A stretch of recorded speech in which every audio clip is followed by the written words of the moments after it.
রাগ করলা, বলো বিসমিল্লাহ, বলো সুবহানাল্লাহ। এই কথাটা যে ভাইরাল, এটা বললে আমলনামায় গুনাহ উঠে যেতে পারে যে কারণে, এবং কি এটা মারাত্মক একটা বিষয়। দুইটা বিষয় এখানে রয়েছে। আপনারা দেখছেন যে কিছুদিন পর পরই সোশ্যাল মিডিয়াতে একটা ট্রেন্ডিংয়ে আসে, কাঁচা বাদাম থেকে শুরু করে একটার পর একটা ওই কিরে মধু মধু এরকম জিনিস পোলাপান এটা ছড়ায়। তো এই যে একটা দেখলাম ভিডিওতে সোশ্যাল মিডিয়াতে, হাত দেখতেছে কনকের মতো, সে হাত দেখাচ্ছে আর এমন কথা বলতেছে যেটা জীবনে সকলের জীবনের সাথে মিলে যেতে পারে। আর দেখার পরে বলতেছে যে ঠিক কি না, ওই ছেলে বলতেছে ঠিক। কি রাগ করলা? কয় না। বলো বিসমিল্লাহ, বলো সুবহানাল্লাহ। এখানে প্রথম যে বিষয়টা হয়, রাসূলের একটা হাদিস জানেন, আল্লাহর হাবিব সাল্লাল্লাহু আলাইহি ওয়াসাল্লাম জানিয়েছেন, আবু হুরায়রার বর্ণনা, মান আতা কাহিনান, কোন ব্যক্তি যদি গণকের কাছে যায়, গণকের কাছে যে হাত দেখায়, আল্লাহর হাবিব জানিয়েছেন যাওয়ার সাথে সাথে 40 দিনের আমল বাতিল হয়।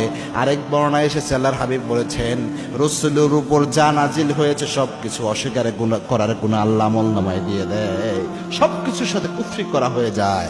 এক বর্ণনায় এসেছে 40 দিনের আমল নামাজ শেষ, আরেক বর্ণনায় এসেছে রাসূলের উপর নাজিল করা যা আছে সব অস্বীকার করার মতো গুনাহ আমল নামায় উঠে যায়। এটা হচ্ছে প্রথম। ওই যে হাত দেখানোর বিষয়টা, যেহেতু এটা আমরা ভাইরাল করতেছি, এটা অনেকেই এখান থেকে উৎসাহিত হবে। এই জন্য কারো কোনো গণকের কাছে কখনো হাত দেখাবেন না, গায়েবের একমাত্র মালিক আল্লাহ। 2 নাম্বার, এখানে বিসমিল্লাহ এবং সুবহানাল্লাহ এটাকে ফান হিসেবে ব্যবহার করা হচ্ছে।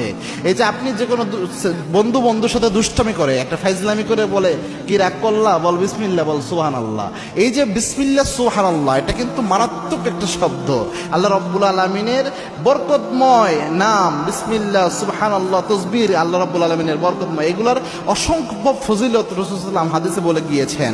তো এই এগুলা নিয়ে যদি আপনি ফাইজলামি করেন বা ফান করেন, এগুলা যদি আপনি আপনার স্বাভাবিকভাবে মজা করার জন্য ব্যবহার করেন, তো এটা তো মারাত্মক, এবং এই ক্ষেত্রে অসম্মানজনক হলে ঈমান নষ্ট হয়ে যেতে পারে।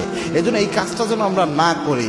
শুধু যদি বলা হতো এতটুকু কি রাগ করলা, এটা একটা আলাদা হিসাব হতো, কিন্তু পোলাপান দেখি বিসমিল্লাহ সুবহানাল্লাহ সহ এইভাবে বলতেছে।